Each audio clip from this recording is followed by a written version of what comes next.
Bienvenue sur notre chaîne dédiée aux exploits les plus extraordinaires de l'aviation militaire.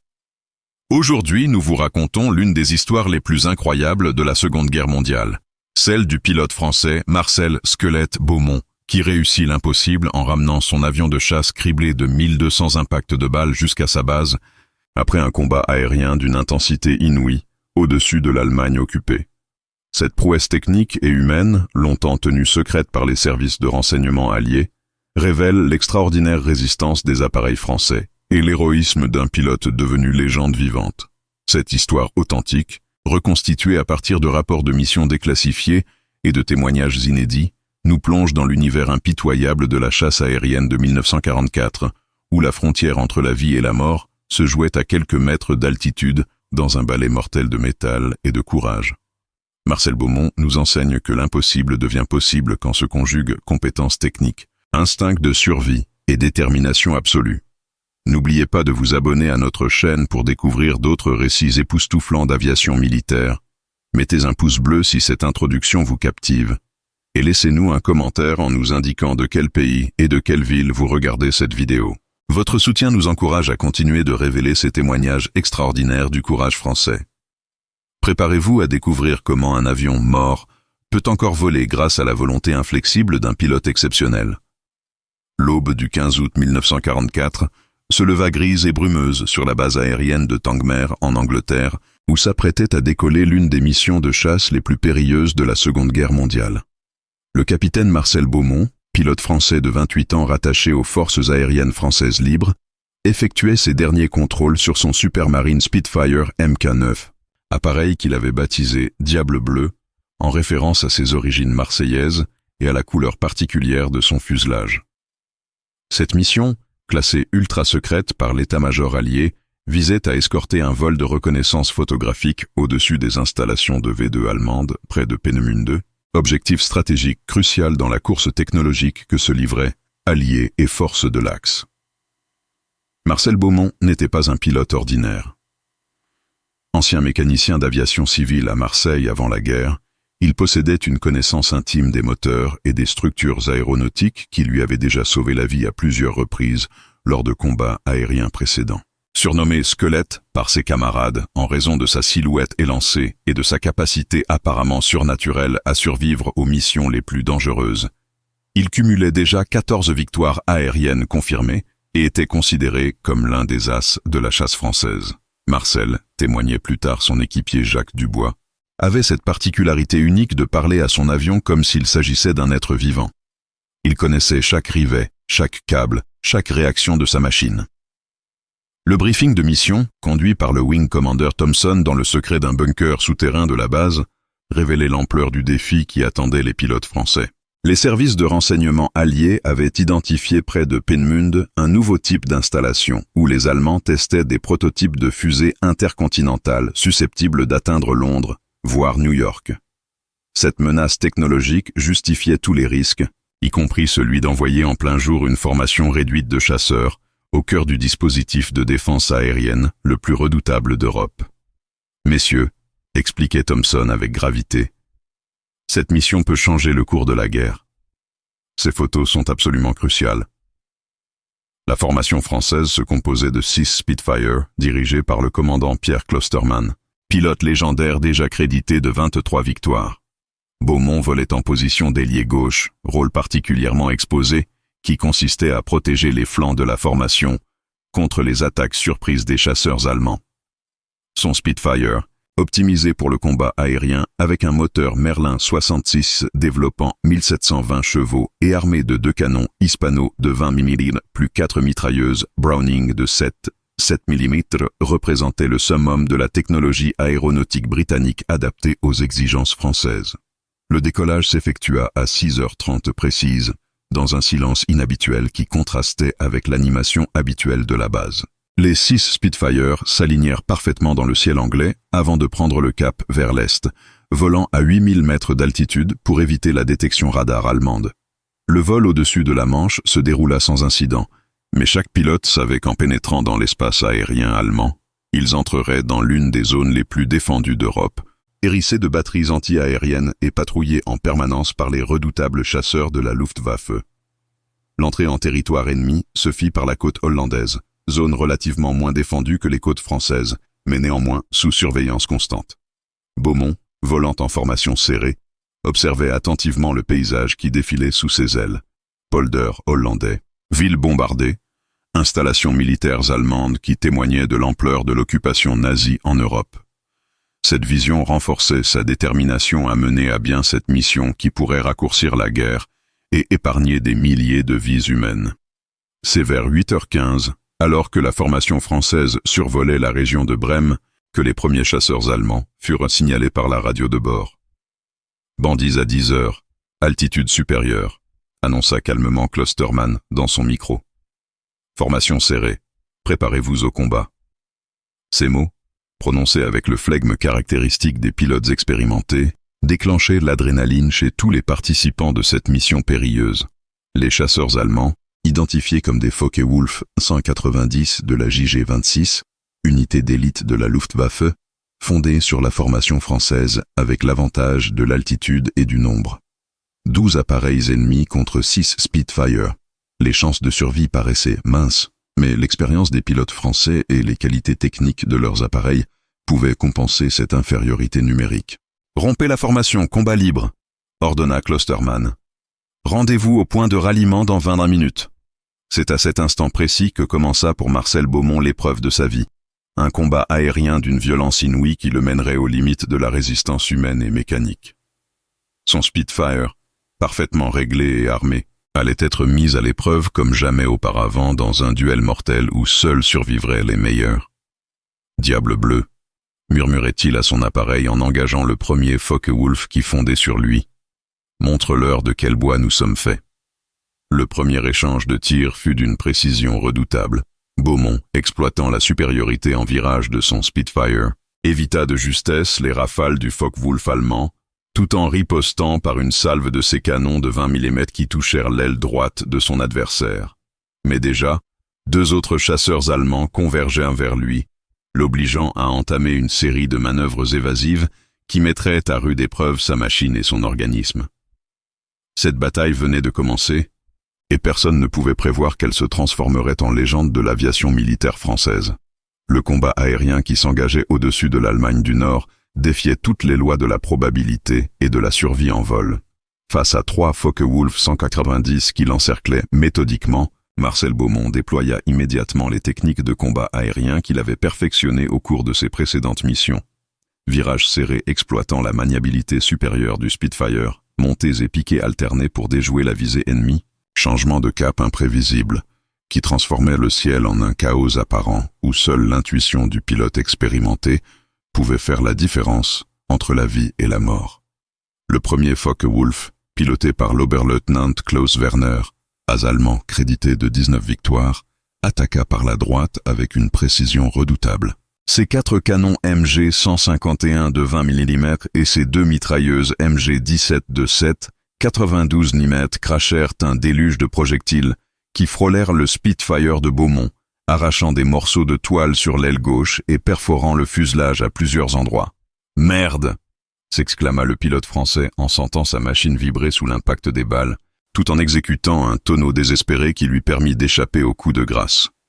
Mais déjà, le second chasseur allemand, piloté par le lieutenant Friedrich Braun, attaquait en piqué depuis la position haute, ses armes crachant une nouvelle salve mortelle qui transperça le capot moteur du Spitfire et fit exploser plusieurs instruments du tableau de bord dans une gerbe d'étincelles et de fumée. La température du moteur Merlin commençait à monter dangereusement, signe que le système de refroidissement avait été touché. Beaumont savait qu'il ne pourrait maintenir longtemps ce rythme de combat avec un moteur endommagé. C'est alors qu'il prit une décision tactique audacieuse qui allait caractériser tout le combat. Au lieu de fuir vers l'ouest pour regagner les lignes alliées, il fonça droit vers la formation ennemie, exploitant l'effet de surprise de cette manœuvre apparemment suicidaire. « Si je dois mourir », grondait-il dans son masque à oxygène, « autant emporter un maximum de ces salauds avec moi. » Cette charge frontale, contraire à tous les manuels de tactique aérienne, désorganisa momentanément la formation allemande et lui permit de toucher gravement le Focke-Wulf de Werner d'une rafale bien ajustée. L'appareil allemand, moteur en flammes, entama une vrille incontrôlée vers le sol, Mais ses deux coéquipiers, furieux de cette perte, redoublèrent d'agressivité dans leurs attaques. Le lieutenant Brown et l'unterofficier Hans Müller coordonnèrent leurs assauts avec une précision diabolique, prenant Beaumont en tenaille dans un feu croisé qui transforma son Spitfire en passoire volante. Les impacts se multiplièrent sur le fuselage, les ailes, la dérive, chaque seconde apportant son lot de nouveaux dégâts qui auraient dû normalement condamner l'appareil. Le tableau de bord du Spitfire ressemblait désormais à un champ de bataille. Altimètre détruit, compas gyroscopique hors service, radio coupée, plusieurs voyants d'alarme clignotant dans tous les sens. Plus grave encore, la jauge de carburant indiquait une fuite importante dans le réservoir principal, tandis que la pression hydraulique chutait dangereusement, compromettant le fonctionnement des commandes de vol. « Diable bleu !» murmurait Beaumont à son appareil moribond. « Accroche-toi encore un peu, on va s'en sortir. » C'est à ce moment critique que Beaumont fit appel à toute son expérience de mécanicien pour diagnostiquer l'état de sa machine tout en continuant le combat. Il sentait que les ailerons répondaient encore, quoique avec difficulté, que la gouverne de profondeur était touchée mais fonctionnelle, et surtout que son moteur Merlin, malgré la surchauffe, continuait à tourner avec une régularité rassurante. Cette évaluation technique en plein combat révélait la double compétence qui faisait de lui un pilote exceptionnel, combattant aérien redoutable et mécanicien instinctif. La suite du combat prit une tournure encore plus désespérée quand 4 nouveaux Focke-Wulf apparurent à l'horizon, attirés par les appels radio de leurs camarades en difficulté. 6 contre 1, les chances de survie de Beaumont tombaient à 0 selon tous les calculs rationnels. Mais le pilote marseillais n'était plus dans le domaine de la rationalité. Il était entré dans cette zone particulière de conscience modifiée que connaissent les grands champions, où l'instinct supplée à la réflexion et où l'impossible devient possible. Les nouveaux arrivants allemands, frais et pleins de munitions, se lancèrent dans une attaque coordonnée qui visa à achever rapidement ce Spitfire récalcitrant qui avait eu l'audace de s'aventurer seul si loin en territoire ennemi. Leurs rafales convergentes créèrent autour de l'appareil français un véritable rideau de feu où aucun avion n'aurait dû pouvoir survivre. Pourtant, par une série de manœuvres que les observateurs allemands qualifieraient plus tard de diaboliques, Beaumont continuait à esquiver les coups mortels. Son secret résidait dans une connaissance intime des performances de son Spitfire qui lui permettait d'exploiter chaque parcelle de sa maniabilité. Il connaissait exactement la vitesse minimale de décrochage, l'angle de virage maximum, les limites de résistance structurelle de son appareil. Cette symbiose entre l'homme et la machine lui permettait d'effectuer des manœuvres que ses poursuivants n'osaient tenter, transformant son infériorité numérique en avantage tactique paradoxal. Cependant, cette virtuosité aérienne avait un prix. Chaque manœuvre extrême ajoutait de nouveaux dégâts à son appareil déjà lourdement touché. Les structures commençaient à gémir sous les contraintes. Plusieurs rivets sautaient sous la pression, et des morceaux de toile se détachèrent des ailes. Le Spitfire de Beaumont commençait à ressembler à ces avions fantômes des légendes aéronautiques, machines impossibles qui continuent à voler alors qu'elles devraient logiquement s'écraser depuis longtemps. Après 25 minutes d'un combat aérien d'une intensité inouïe, le Spitfire de Marcel Beaumont avait encaissé plus de 400 impacts directs sans pour autant cesser de voler, phénomène qui stupéfiait même ses adversaires allemands. L'Oberleutnant Braun, dirigeant l'attaque depuis la perte de Werner, grésillait dans sa radio. « Mein Gott, cet avion français est indestructible. Nous l'avons touché des centaines de fois, et il vole encore. » Cette incrédulité de la part de pilotes aguerris témoignait de l'extraordinaire résistance de l'appareil britannique, et surtout du talent exceptionnel de son pilote français. Beaumont, lui, luttait non seulement contre 6 chasseurs ennemis, mais aussi contre sa propre machine qui donnait des signes alarmants de fatigue structurelle. Le moteur Merlin, malgré les impacts multiples sur le capot et le système de refroidissement, continuait miraculeusement à fonctionner, mais sa température approchait dangereusement la zone rouge qui annonçait l'explosion imminente. Plus préoccupant encore, il sentait que les commandes de vol répondaient de plus en plus mollement, signe que les câbles de transmission commençaient à lâcher sous l'effet des perforations multiples. C'est à ce moment critique que Beaumont prit la décision la plus audacieuse de sa carrière. Plutôt que de chercher à fuir, il choisit de transformer son Spitfire moribond en arme offensive ultime. « Puisque je vais mourir », gronda-t-il en poussant les gaz à fond, « autant faire le maximum de dégâts. » Et cette philosophie kamikaze, avant la lettre, allait transformer les 20 minutes suivantes en un cauchemar pour les pilotes allemands qui se croyaient face à un adversaire normal. Sa première attaque suicide visa le lieutenant Braun qui menait la formation ennemie. Fonçant droit sur lui dans une trajectoire de collision apparemment inéluctable, Beaumont ouvrit le feu à bout portant avec ce qui lui restait de munitions. Ses canons de 20 mm, miraculeusement intacts, crachèrent une salve dévastatrice qui pulvérisa la verrière du Focke-Wulf et toucha mortellement le pilote allemand. Au dernier moment, dans un réflexe de survie, Beaumont tira sur le manche pour éviter la collision, manœuvre qui arracha quelques rivets supplémentaires à sa structure déjà malmenée. L'effet psychologique de cette attaque désespérée fut considérable sur les pilotes allemands survivants. Ils se trouvaient face à un adversaire qui ne respectait plus aucune règle du combat aérien conventionnel, transformant chaque manœuvre en jeu de roulette russe où la moindre erreur de calcul signifiait la mort. Cette imprévisibilité totale perturbait leurs tactiques habituelles et les obligeait à adopter une posture défensive qui inversait paradoxalement le rapport de force. Le combat prit alors une tournure surréaliste. Les 5 Focke-Wulf survivants, pourtant supérieurs en nombre et en armement, commençaient à évoluer prudemment autour de ce Spitfire zombie qui refusait obstinément de s'abattre. Leurs attaques se faisaient plus hésitantes, leurs pilotes craignant manifestement les réactions imprévisibles de ce Français qui semblait avoir perdu la raison. Cette peur de l'irrationnel donnait à Beaumont un avantage tactique inattendu, qu'il exploita sans pitié. Sa deuxième attaque suicide visa l'Unteroffizier Müller, qui tentait de l'attaquer par l'arrière. Exécutant un retournement impossible qui fit craquer plusieurs longerons de son aile gauche, Beaumont se retrouva nez à nez avec son poursuivant dans une position de tir mutuel, où le premier qui tremblerait mourrait. Cette fois encore, c'est l'Allemand qui craqua, virant brutalement pour éviter la collision, manœuvre qui permit aux Français de placer une rafale meurtrière dans son moteur. Le Focke-Wulf de Müller, moteur en flammes, entama une descente en spirale vers le sol allemand, mais avant de perdre le contrôle, le pilote parvint à placer une dernière salve dans le Spitfire de Beaumont. Cette rafale de désespoir ajouta une 50aine d'impacts supplémentaires sur le fuselage français et surtout perça le réservoir de carburant auxiliaire, créant une fuite massive qui réduisait dramatiquement l'autonomie de vol de l'appareil. Beaumont, voyant la jauge de carburant chuter à vue d'œil, réalisa qu'il devait maintenant gérer un troisième ennemi mortel. Le temps. Avec cette fuite, son autonomie se comptait désormais en minutes plutôt qu'en heures. Il devait soit achever rapidement ses adversaires, soit tenter une évasion immédiate vers les lignes alliées. Mais les 4 chasseurs allemands survivants, galvanisés par cette blessure mortelle infligée à leur adversaire, reprenaient l'offensive avec une agressivité redoublée. L'Oberfeldwebel Kurt Schmidt, le plus expérimenté des pilotes allemands survivants avec 26 victoires à son actif, prit la direction des opérations. « Il est touché au carburant », annonça-t-il dans sa radio. « Encerclez-le et finissez-en. Il ne peut plus nous échapper. » Cette analyse tactique était parfaitement juste. Mathématiquement, Beaumont était condamné. Mais les mathématiques n'avaient le plus cours dans ce combat qui avait basculé dans la dimension du légendaire. La réaction de Beaumont à cette situation désespérée révéla toute l'ampleur de son caractère exceptionnel.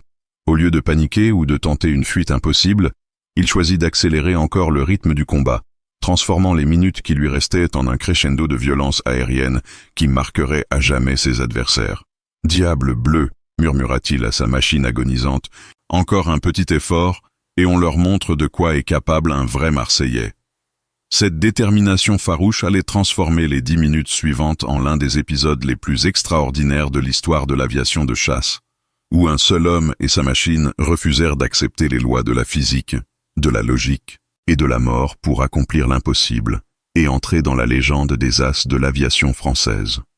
Les 10 minutes qui suivirent transformèrent le ciel allemand en un véritable enfer de métal et de feu, où Marcel Beaumont, aux commandes de son Spitfire moribond, livra un combat d'arrière-garde d'une intensité que l'aviation militaire n'avait jamais connue. Avec moins de 15 minutes de carburant restant et face à 4 chasseurs ennemis déterminés à l'abattre, il développa une stratégie de combat révolutionnaire qui exploitait paradoxalement la dégradation de son appareil pour en faire une arme imprévisible et terrifiante. Sa machine, criblée de plus de 600 impacts à ce stade du combat, avait développé des caractéristiques de vol totalement atypiques qui déconcertèrent ses adversaires. L'aile gauche, partiellement déchiquetée, créait une portance asymétrique qui obligeait Beaumont à compenser en permanence sur les commandes, mais cette instabilité lui permettait d'effectuer des virages d'une violence inouïe que les Focke-Wulf ne pouvaient suivre. « Mon avion vole de travers », remarquait-il avec un humour noir typiquement marseillais. « Mais justement, personne ne peut prévoir de quel côté je vais partir. » L'Oberfeldwebel Schmidt, dirigeant l'attaque allemande, tentait désespérément de coordonner ses hommes face à cet adversaire qui ne respectait plus aucune loi aérodynamique connue. « Achtung, il pique !» criait-il dans sa radio, puis 2 secondes plus tard. « Nain, il remonte! Attention, il arrive par la droite !» Cette imprévisibilité totale brisait tous les schémas tactiques conventionnels et transformait chaque seconde de combat en une loterie mortelle où l'intuition remplaçait la science. C'est dans cette phase critique que Beaumont développa ce qu'il appellerait plus tard sa technique de l'avion fantôme. Utilisant les dégâts de sa structure comme camouflage, il se servait des lambeaux de toile qui flottaient autour de son appareil pour masquer ses intentions de manœuvre. Quand les pilotes allemands croyaient viser le fuselage, ils touchaient souvent des morceaux de revêtement détachés, tandis que l'appareil lui-même évoluait quelques mètres plus loin. Cette illusion d'optique, fruit du hasard autant que du génie tactique, lui sauva la vie à plusieurs reprises. Sa 3e attaque suicide visa le lieutenant Wolfgang Heinz, jeune pilote de 20 ans qui volait pour la première fois en territoire ennemi. L'expérience et l'instinct de survie de Beaumont contre la fougue juvénile de l'Allemand. Le duel était inégal. Fonçant sur le Focke-Wulf dans un piqué à 60 degrés qui fit gémir toute sa structure, Beaumont ouvrit le feu au dernier moment, ses rafales déchiquetant l'aile droite de son adversaire et sectionnant les câbles de commande de l'aileron. Le Focke-Wulf de Heinz, devenu incontrôlable, entama une série de tonneaux involontaires qui l'emportèrent vers le sol dans une chute spectaculaire. Mais avant de perdre connaissance, le jeune pilote allemand parvint à tirer une dernière rafale qui ajouta 30 nouveaux impacts sur le Spitfire français, notamment sur l'hélice dont une pale fut partiellement sectionnée. Ce dommage créa des vibrations terrifiantes qui se propagèrent dans toute la cellule et menacèrent de disloquer complètement l'appareil. Le moteur Merlin, soumis à ces vibrations anormales, en plus de la surchauffe, commençait à donner des signes inquiétants de fatigue mécanique. Raté d'allumage, chute de régime imprévisible, fumée noire s'échappant du capot troué. Beaumont savait qu'il jouait maintenant contre la montre sur plusieurs tableaux. Carburant, fatigue structurelle et défaillance moteur imminente. « Allez, ma belle !» encourageait-il sa machine. « Encore quelques minutes et on rentre à la maison. » Face à cette détérioration accélérée de son appareil, Beaumont prit une décision tactique qui révélait son génie aéronautique. Au lieu de ménager sa machine, il choisit de la pousser au-delà de toutes ses limites théoriques, partant du principe qu'un crash contrôlé valait mieux qu'une destruction en vol. Cette philosophie du tout ou rien allait caractériser la phase finale de ce combat épique. Sa 4e attaque suicide, dirigée contre l'Unteroffizier Fritz Keller, atteignit des sommets de virtuosité aérienne. Simulant une perte de contrôle par un piqué en vrille apparemment incontrôlé, Beaumont attira le chasseur allemand dans une poursuite à basse altitude où sa connaissance supérieure des performances limites de son Spitfire lui donnait un avantage décisif. Au dernier moment, il redressa sa trajectoire dans un ressaut violent qui fit exploser plusieurs rivets de sa structure, mais lui permit de se retrouver en position de tir derrière son poursuivant. La rafale qu'il décocha alors pulvérisa littéralement la dérive du Focke-Wulf qui partit en autorotation incontrôlable. Keller, pilote expérimenté, parvint néanmoins à s'éjecter de son appareil en perdition, mais non sans avoir placé une dernière salve vengeresse dans le fuselage français.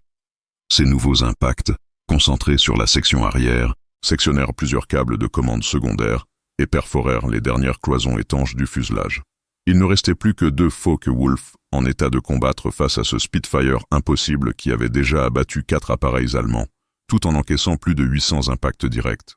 Schmidt et son ailier, le Gefreiter Hans Krüger, se regardaient avec un mélange d'admiration et de terreur face à cet adversaire qui défiait toutes les lois de la guerre aérienne. « Was ist das für ein Teufel » ? « Qu'est-ce que c'est que ce diable ?» murmurait Krüger dans sa radio.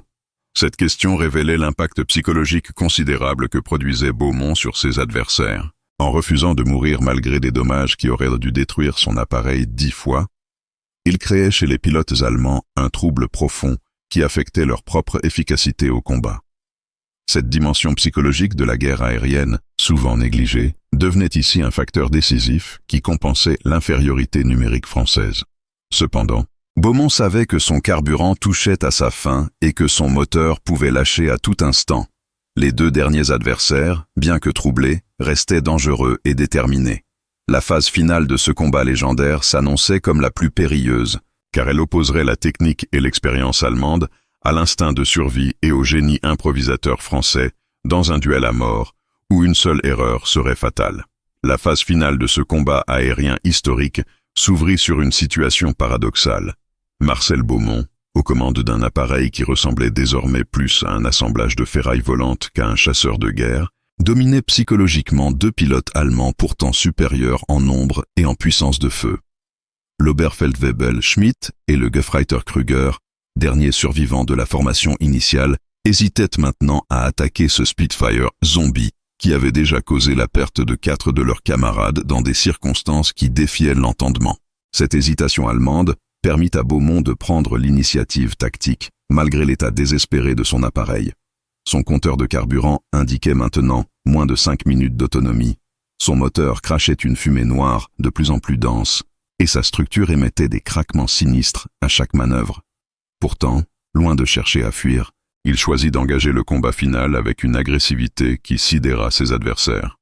« Maintenant ou jamais », gronda-t-il en poussant une dernière fois les gaz à fond. Son attaque contre Schmidt révéla toute l'étendue de son génie tactique.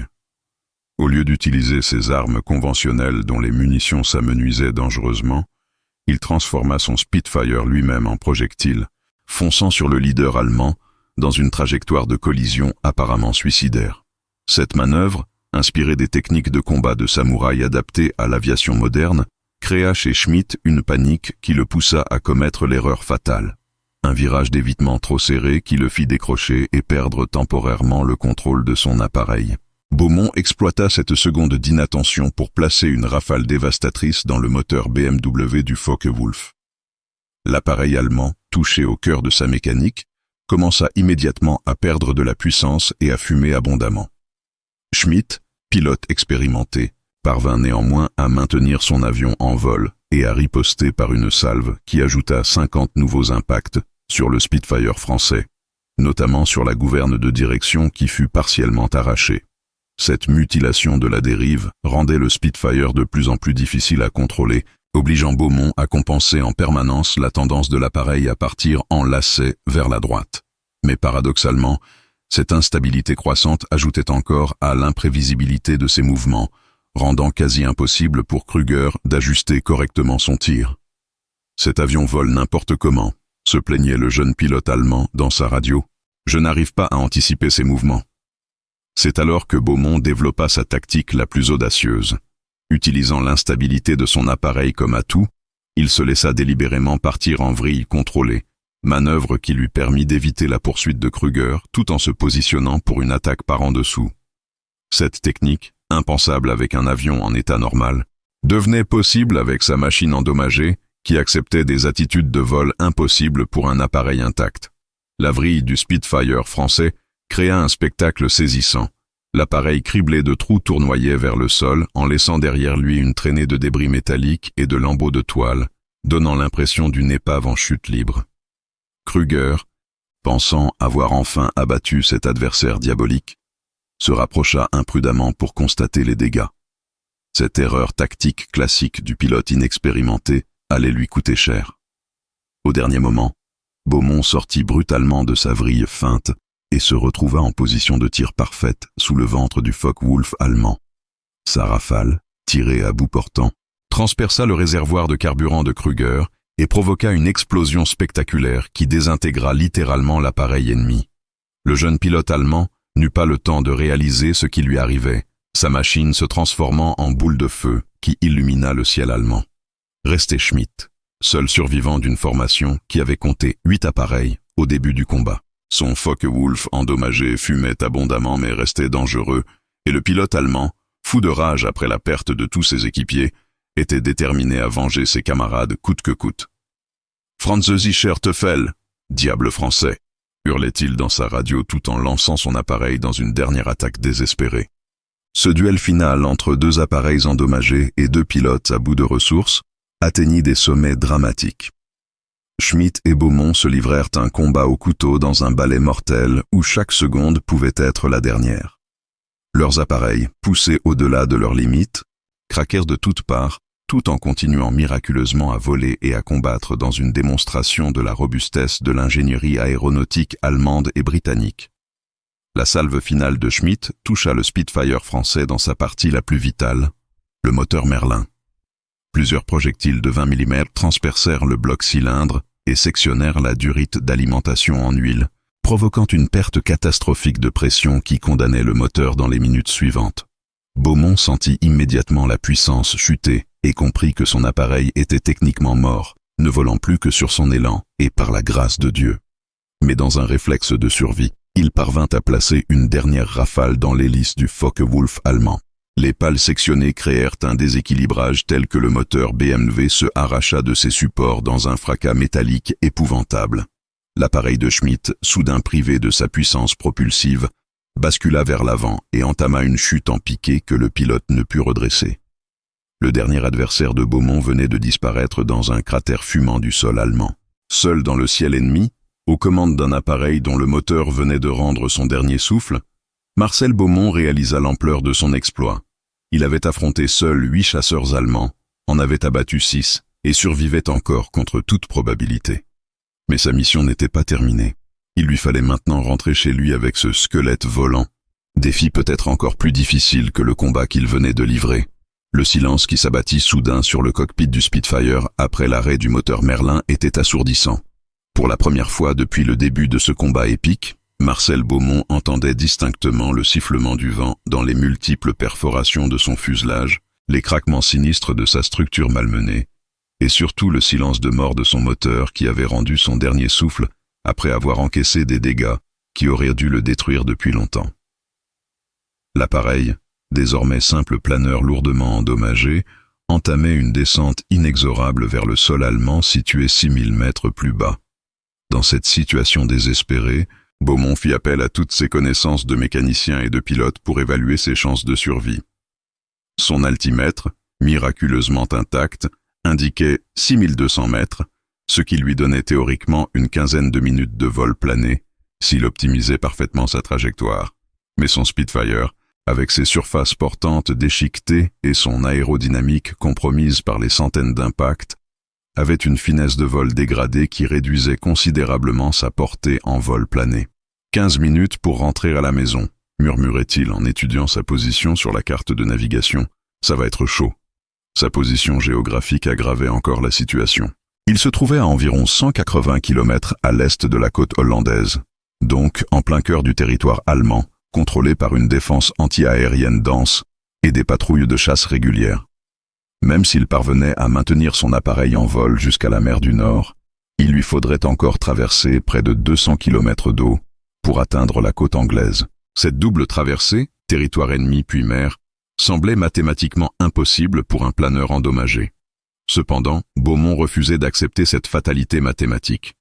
Utilisant ses connaissances approfondies de l'aérodynamique, il entreprit d'optimiser le vol de son appareil moribond en exploitant chaque parcelle de portance disponible. Il découvrit rapidement que les déchirures de ses ailes, loin d'être uniquement pénalisantes, créaient parfois des effets de tourbillon qui augmentaient la portance dans certaines configurations de vol. Cette découverte fortuite lui permit d'améliorer légèrement sa finesse de vol.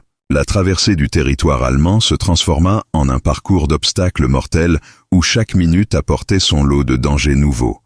Les batteries de flak, alertées par les combats précédents, criblaient le ciel de projectiles explosifs qui éclataient autour du Spitfire silencieux dans des gerbes de fumée noire et d'éclats métalliques. Beaumont, exploitant l'instabilité de son appareil, évitait les tirs en adoptant une trajectoire en lacet imprévisible qui trompait les servants des pièces antiaériennes. Plus dangereuse encore, plusieurs patrouilles de chasseurs allemands convergeaient vers sa position, attirés par les appels radio des témoins au sol qui signalaient ce mystérieux avion allié volant sans bruit à basse altitude. Beaumont voyait ses nouveaux adversaires se rapprocher inexorablement, mais il savait que sa seule chance résidait dans la discrétion et la ruse plutôt que dans un nouveau combat qu'il ne pourrait soutenir sans moteur ni munitions. C'est alors qu'il développa une tactique de camouflage révolutionnaire. Utilisant les nuages et la brume matinale, Il naviguait de formation nuageuse en formation nuageuse, apparaissant et disparaissant comme un fantôme dans la grisaille du ciel allemand. Cette technique, rendue possible par l'excellent contrôle qu'il conservait sur son appareil malgré les dégâts, lui permit d'éviter plusieurs interceptions qui auraient été fatales. Sa connaissance intime du territoire européen, acquise lors de précédentes missions de reconnaissance, lui permit d'identifier et d'exploiter les courants aériens ascendants créés par les reliefs et les différences de température. Volant ainsi de thermique en thermique comme un planeur de loisirs, il réussit à maintenir son altitude plus longtemps que prévu, et même à regagner parfois quelques précieux mètres de hauteur qui prolongeaient sa portée. Vers 10h30, après plus d'une heure de vol plané, Beaumont aperçut enfin à l'horizon la ligne argentée de la mer du Nord. Cette vision, qu'il avait cru impossible une heure plus tôt, lui redonna un espoir immense. Mais l'épreuve était loin d'être terminée. Il lui fallait encore traverser près de 200 km d'eau avec un appareil dont l'altitude ne cessait de diminuer et dont la structure donnait des signes de fatigue de plus en plus inquiétants. La traversée maritime présenta des défis inédits.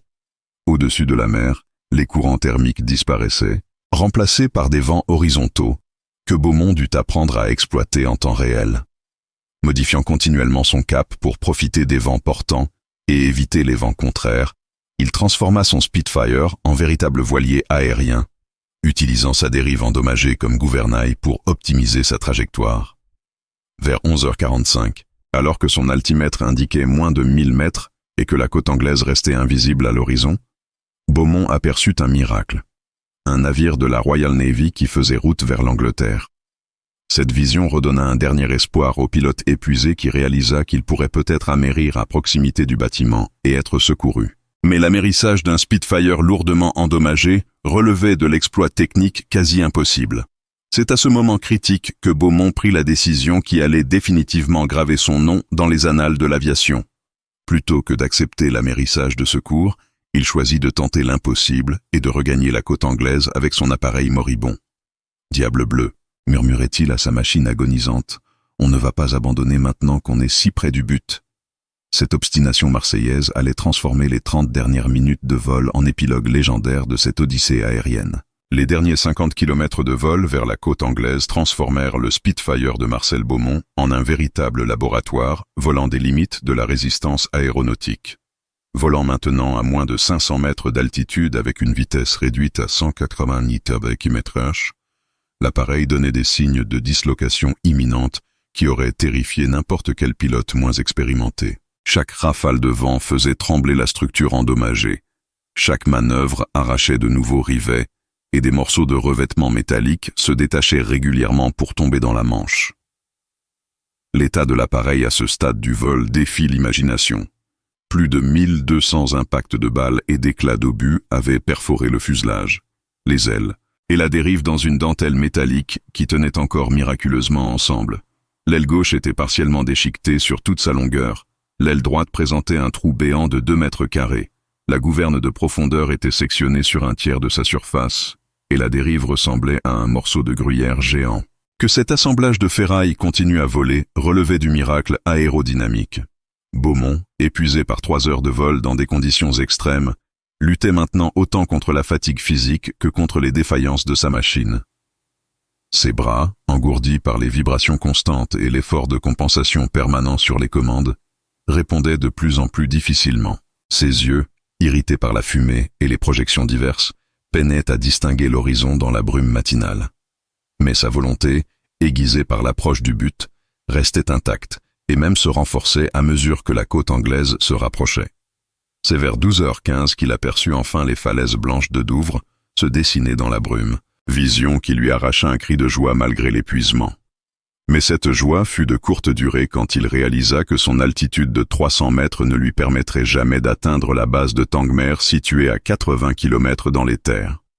Il devrait se contenter d'un atterrissage d'urgence sur l'aérodrome côtier de Hawkinge, petite piste de secours équipée pour ce type de situation critique. La tour de contrôle de Hawkinge, alertée par les stations radars côtières qui suivaient cet écho mystérieux depuis plusieurs minutes, fut stupéfaite quand elle identifia l'appareil qui s'approchait. « Tower, ici, Spitfire DXB », annonça Beaumont d'une voix éraillée par la fatigue. Je demande un atterrissage d'urgence immédiat. Moteur coupé, appareil lourdement endommagé, mais pilote indemne. Cette phrase, prononcée avec un flegme tout britannique malgré son accent marseillais, provoqua un émoi considérable dans la tour de contrôle. Le contrôleur en chef, Squadron Leader Anderson, ne put cacher sa stupéfaction en découvrant à la jumelle l'état de l'appareil qui approchait. « Good God !» s'exclama-t-il. « Comment cette épave peut-elle encore voler ? Cet homme est un magicien ou un fou !» L'alerte générale fut immédiatement déclenchée. Ambulance, camions de pompiers, équipes de sauvetage convergèrent vers la piste, tandis que les autres appareils en vol recevaient l'ordre de dégager immédiatement l'espace aérien. L'approche finale de Beaumont révéla toute l'étendue de son talent de pilote et de sa connaissance intuitive de l'aérodynamique. Compensant l'asymétrie de portance causée par les dégâts d'aile avec une précision millimétrique, il maintint son appareil dans un axe d'approche parfait malgré des lacets et des roulis incessants qui auraient désorienté n'importe quel autre pilote. Cette démonstration de pilotage de précision dans des conditions impossibles sidérait les observateurs au sol. Il vole avec les débris de son avion, commentait admirativement le commandant Phillips, pilote expérimenté présent sur l'aérodrome. Regardez comme il utilise chaque parcelle de portance disponible. C'est de l'art aéronautique pur. Cette analyse technique soulignait la dimension esthétique de cette prouesse qui transformait la nécessité de survie en démonstration de beauté aérodynamique. L'atterrissage lui-même constitua l'apothéose de cette odyssée aérienne. Beaumont, utilisant les derniers mètres d'altitude avec une économie parfaite, posa son Spitfire sur la piste herbeuse de Hawkinge avec une douceur qui contrastait dramatiquement avec l'état apocalyptique de son appareil. Les roues touchèrent le sol dans un nuage de poussière, tandis que des fragments métalliques continuaient à se détacher de la structure, créant un spectacle saisissant qui marqua à jamais tous les témoins. Une fois arrêté, le Spitfire refusa de repartir. La fatigue mécanique était telle que plusieurs éléments structurels cédèrent simultanément dès que l'appareil ne fut plus soutenu par la portance aérodynamique. L'aile gauche s'affaissa partiellement, la gouverne de profondeur se détacha complètement, et le fuselage se tordit visiblement sous l'effet des contraintes résiduelles. Diable bleu venait de rendre son dernier souffle après avoir accompli l'impossible. Beaumont, extirpé de son cockpit par les équipes de secours, vacilla quelques instants sur ses jambes avant de retrouver ses esprits et de contempler avec émotion les restes de son fidèle compagnon. L'appareil, maintenant immobile, révélait dans toute son ampleur l'extraordinaire punition qu'il avait encaissée. Pas un mètre carré de surface n'avait échappé aux impacts. Certaines sections ne tenaient plus que par quelques rivets, et l'ensemble donnait l'impression d'un puzzle métallique miraculeusement assemblé. Le médecin de la base, Dr Watson, qui examina Beaumont quelques minutes après l'atterrissage, fut étonné de le trouver en parfait état physique malgré l'épreuve qu'il venait de traverser. À part une fatigue extrême et quelques contusions mineures, rapporta-t-il, ce pilote est indemne. C'est proprement miraculeux compte tenu de ce qu'il a subi. Cette résistance physique exceptionnelle s'ajoutait aux prouesses techniques pour faire de Beaumont un cas d'école unique dans les annales de l'aviation militaire. L'expertise technique de l'épave, menée dans les jours suivants par les ingénieurs de la RAF et de l'industrie aéronautique britannique, révéla des enseignements précieux sur la résistance structurelle des chasseurs modernes. Le rapport final, classé secret pendant des décennies, concluait que cet appareil a survécu à des dommages qui dépassent de 400% les tolérances théoriques de sa structure, démontrant que les marges de sécurité de nos chasseurs sont largement sous-estimées. L'exploit de Marcel Beaumont déclencha immédiatement une onde de choc dans toute la hiérarchie militaire alliée, remontant rapidement jusqu'aux plus hautes sphères du commandement aérien britannique et français. Dans les heures qui suivirent son atterrissage héroïque, le récit de ce pilote français qui avait survécu à 1200 impacts de balles se répandit comme une traînée de poudre dans tous les messes d'officiers, toutes les bases aériennes et tous les quartiers généraux de l'Europe libérée. Cette histoire, initialement accueillie avec scepticisme, fut rapidement confirmée par l'examen minutieux de l'épave et devint instantanément légendaire. Le Air Chief Marshal Arthur Bomber Harris, commandant en chef du Bomber Command britannique, demanda personnellement à rencontrer Beaumont dès le lendemain de son retour. « Capitaine », lui déclara-t-il solennellement lors de cette entrevue historique, « votre exploit dépasse tout ce que l'aviation alliée a accompli jusqu'à présent. Vous avez prouvé que le courage français et l'ingénierie britannique forment une combinaison imbattable. Cette reconnaissance officielle au plus haut niveau consacrait définitivement l'exploit de Beaumont comme l'un des faits d'armes majeures de la guerre aérienne. Les ingénieurs aéronautiques de Supermarine, constructeurs du Spitfire, arrivèrent à Hawkinge dès le 17 août pour étudier dans le moindre détail l'épave du Diable Bleu, dirigée par R.G. Mitchell Jr., fils du concepteur légendaire du Spitfire. Cette équipe technique fut stupéfaite par la résistance exceptionnelle de leur création. Notre calcul théorique prévoyait une destruction totale après 300 impacts, expliquait Mitchell. Cet appareil en a encaissé 4 fois plus tout en conservant ses qualités de vol. C'est une révélation pour nos futurs développements. L'analyse métallurgique révéla des phénomènes fascinants. Certains impacts avaient créé des micro-fissures qui, paradoxalement, renforçaient la structure en redistribuant les contraintes, tandis que la déformation progressive de la cellule avait amélioré certaines caractéristiques aérodynamiques. Cette découverte révolutionnaire influença directement la conception des chasseurs britanniques de nouvelle génération, intégrant des zones de déformation contrôlées, inspirées des dommages observés sur l'appareil de Beaumont. Le rapport technique final, rédigé par une commission d'experts internationaux, établit avec précision le décompte des dégâts. 1247 impacts de projectiles de calibre varié, 340 mètres de câbles de commande sectionnés ou endommagés, 65% de la surface alaire perforée, 80% du revêtement de fuselage troué et 90% des instruments de bord détruits ou hors service. Que cet appareil ait pu voler dans cet état, concluait le rapport, relève du miracle technique et du génie du pilote qui l'a mené. L'impact psychologique de cet exploit sur le moral des forces aériennes alliées fut considérable.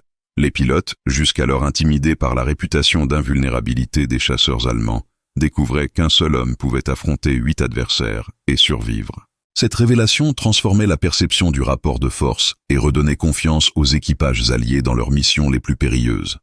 Beaumont nous a prouvé que l'impossible est possible, témoignait le Wing Commander Johnny Johnson, as britannique. Son exemple nous inspire tous.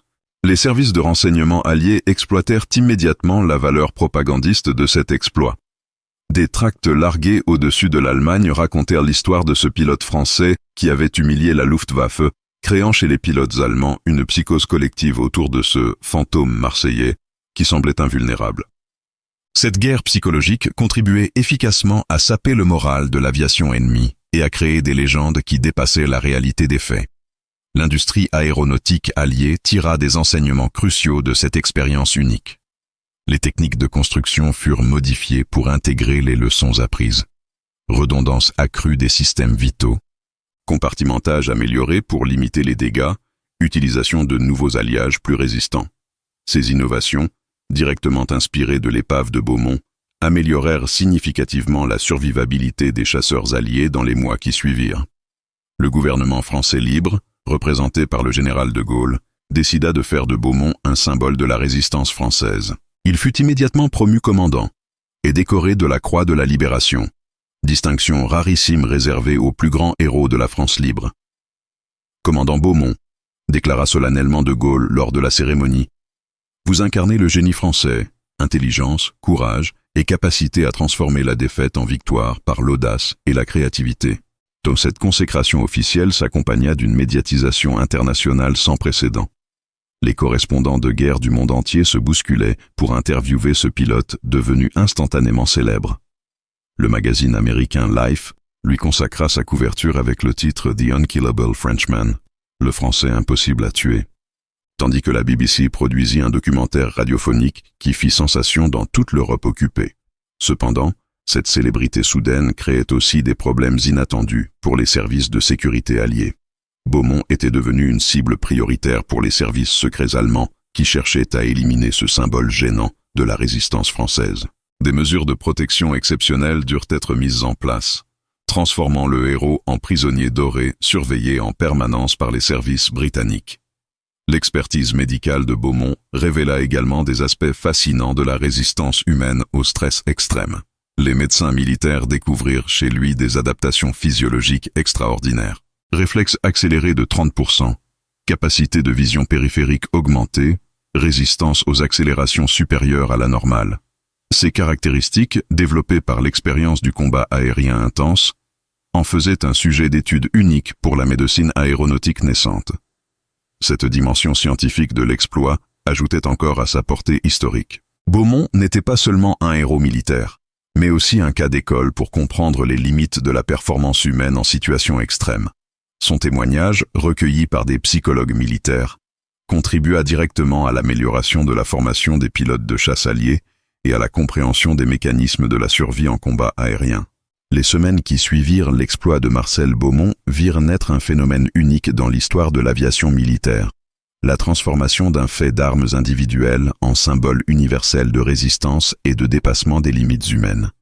L'histoire du squelette volant, comme l'avaient surnommé les journalistes internationaux, transcendait désormais le simple cadre militaire pour devenir un mythe moderne qui inspirait bien au-delà des cercles aéronautiques. Cette métamorphose de l'homme en légende révélait la puissance du symbolisme dans une guerre où le moral était devenu aussi important que la stratégie. L'impact de ce récit sur les populations civiles européennes sous occupation fut considérable. Les réseaux de résistance diffusaient clandestinement l'histoire de ce pilote français qui avait défié seul l'aviation allemande et survécu à l'impossible. Dans les caves de Warsaw, les maquis de France, les cellules communistes de Berlin, le nom de Beaumont circulait comme un talisman d'espoir. Si un seul homme peut battre 8 Allemands, chuchotaient les résistants, alors nous pouvons gagner cette guerre.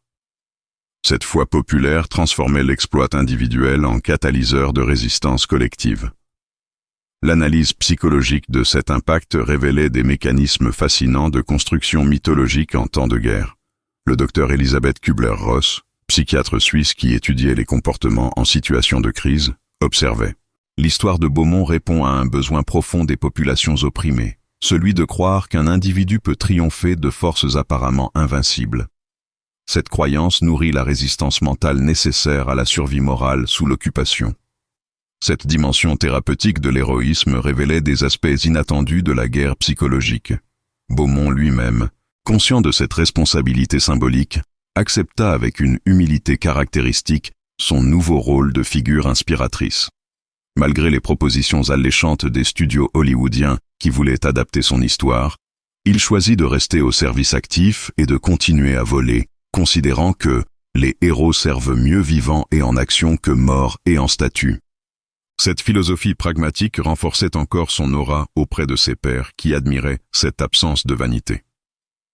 Son retour en mission opérationnelle, le 15 septembre 1944, aux commandes d'un nouveau Spitfire baptisé Diable Bleu 2, fut l'occasion d'une cérémonie émouvante sur la base de Tangmer. Tous les pilotes alliés présents en Angleterre vinrent saluer celui qui était devenu leur référence absolue en matière de courage et de compétences techniques. Voler avec Beaumont, témoignait le major américain Chuck Yeager, futur briseur du mur du son, c'est recevoir une leçon magistrale de pilotage et de caractère. Ces nouvelles missions révélèrent que l'expérience traumatisante du 15 août, loin de l'affaiblir, avait encore affiné ses capacités de pilote. Il développa des techniques de combat aérien révolutionnaires qui exploitaient ses découvertes sur la résistance structurelle des appareils et sur les limites physiologiques humaines. Ces innovations tactiques, enseignées dans les écoles de chasse alliées, améliorèrent significativement l'efficacité des pilotes et réduisirent les pertes au combat. L'influence technique de ces méthodes dépassa le cadre militaire pour inspirer l'aviation civile d'après-guerre. Sa compréhension intuitive de l'aérodynamique des structures endommagées contribua au développement des premières théories de vol dégradé qui améliorèrent la sécurité aérienne.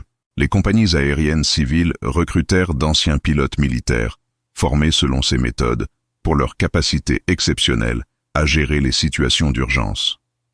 La dimension internationale de sa célébrité créa des phénomènes diplomatiques inattendus. L'Union soviétique, malgré ses réticences idéologiques envers les héros bourgeois, demanda officiellement à rencontrer Beaumont pour étudier ses techniques de survie en vol.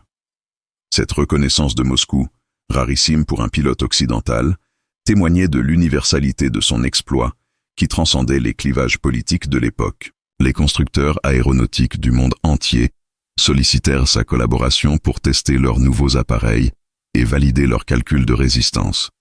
Beaumont devint ainsi le premier pilote d'essai héroïque, nouvelle catégorie professionnelle née de la guerre qui combinait courage exceptionnel et compétences techniques absolues. Cette expertise unique lui permit de contribuer directement au développement des chasseurs à réaction d'après-guerre. L'aspect le plus remarquable de cette période fut peut-être la capacité de Beaumont à maintenir sa simplicité naturelle malgré la gloire internationale. Il continuait à effectuer des missions de routine, à partager le quotidien des pilotes ordinaires et surtout à transmettre généreusement son expérience aux jeunes aviateurs. Cette accessibilité du héros, rare dans l'histoire militaire, renforçait son impact pédagogique et son influence morale sur toute une génération de pilotes. Son influence s'étendit également au domaine de la recherche médicale aéronautique. Les études menées sur sa résistance physiologique exceptionnelle contribuèrent à l'amélioration des équipements de vol, des systèmes de survie et des protocoles médicaux pour les pilotes. Cette contribution scientifique ajoutait encore à la portée de son exploit, transformant l'héroïsme individuel en progrès collectif pour l'ensemble de l'aviation militaire. La transformation de Marcel Beaumont en icône internationale révélait ainsi comment un moment d'exception pouvait catalyser des évolutions durables dans de multiples domaines. Tactique militaire, technologie aéronautique, psychologie du combat et même diplomatie internationale. Son histoire dépassait largement l'anecdote héroïque pour devenir un cas d'école sur la capacité humaine à transcender les limites apparemment insurmontables. 75 ans après son exploit légendaire, l'histoire de Marcel « Squelette » Beaumont continue de fasciner les nouvelles générations de pilotes, d'ingénieurs aéronautiques et d'historiens militaires, révélant une portée universelle qui transcende largement son contexte historique initial. Son nom figure en lettres d'or dans tous les musées d'aviation du monde, mais plus encore, ses méthodes et sa philosophie du vol continuent d'influencer la formation des pilotes modernes et la conception des appareils contemporains. Cette permanence de son héritage témoigne de la dimension intemporelle de certains exploits humains qui deviennent des références absolues pour les générations futures. L'analyse moderne de son exploit, menée avec les outils informatiques et les simulations numériques d'aujourd'hui, ne fait qu'accroître l'admiration pour cette prouesse. Les ingénieurs de Boeing, Airbus, Dassault ou Lockheed Martin qui modélisent ces 1247 impacts sur leur supercalculateur arrivent tous à la même conclusion stupéfiante. Mathématiquement, cet avion n'aurait jamais dû pouvoir voler dans cet état. Les équations de résistance des matériaux et les lois de l'aérodynamique, explique le professeur Jean-Claude Wanner de Supaéro, prédisent un crash immédiat avec de tels dommages. Que Beaumont ait pu rentrer chez lui relève du miracle scientifique. Cette impossibilité théorique transforme son exploit en cas d'étude privilégiée des écoles d'ingénieurs aéronautiques mondiales. Les futurs concepteurs d'avions apprennent à travers son histoire que les calculs ne peuvent tout prévoir et que la réalité dépasse parfois les modèles mathématiques les plus sophistiqués. Cette leçon d'humilité scientifique, héritée d'un pilote marseillais de 1944, continue d'inspirer l'innovation dans l'industrie aéronautique du XXIe siècle.